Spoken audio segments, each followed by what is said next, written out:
آج کی آیت 40 کا تعلق بھی پچھلی آیات 35، 36، 37، 38 اور 39 سے ہے، جس میں اللہ تعالیٰ نے فرمایا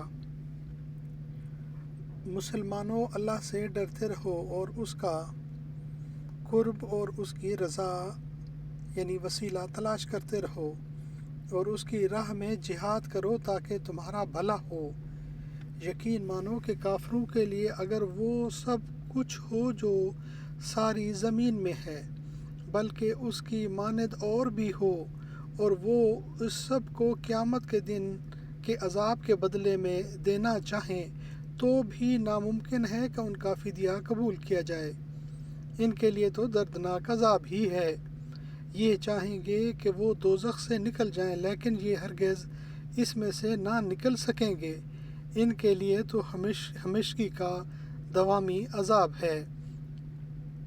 چوری کرنے والے مرد اور چوری کرنے والی عورت کے ہاتھ کاٹ دیا کرو، یہ بدلہ ہے اس کا جو انہوں نے کیا، عذاب اللہ کی طرف سے، اور اللہ تعالی قوت و حکمت والا ہے۔ جو شخص اپنے گناہ کے بعد توبہ کر لے اور اصلاح کر لے تو اللہ تعالی رحمت کے ساتھ اس کی طرف لوٹتا ہے۔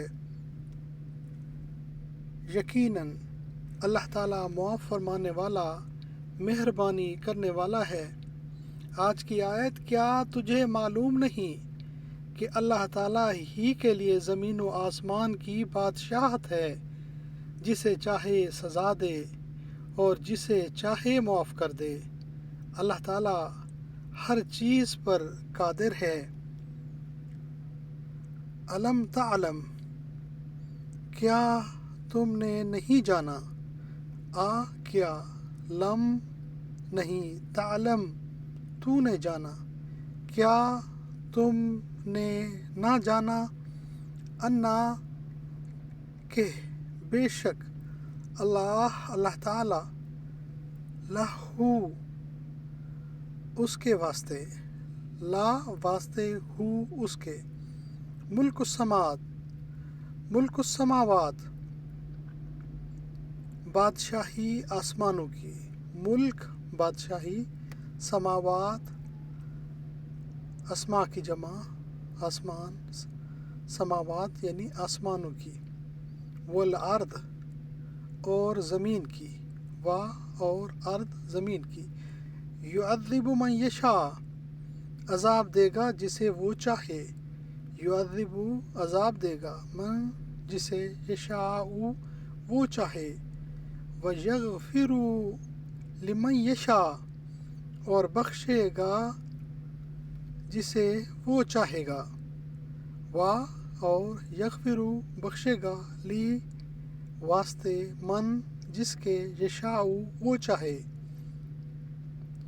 واللہ اور اللہ تعالی، اور اللہ تعالی علی کل شیء قدیر ہر چیز پر قادر ہے، اللہ پر اوپر، کلی ہر، شیء چیز، قدیر قادر ہے۔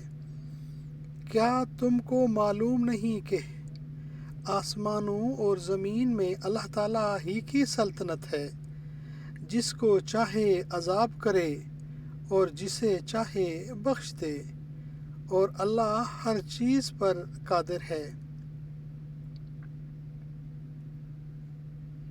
صدق اللہ العظیم۔ اللہم صلی وسلم علی نبینا محمد وآل محمد، رب ارحمہما کما ربیانی صغیرا، ربنا ہب لنا من ازواجنا وذریاتنا قرۃ اعین وجعلنا للمتقین اماما، آمین یا رب العالمین۔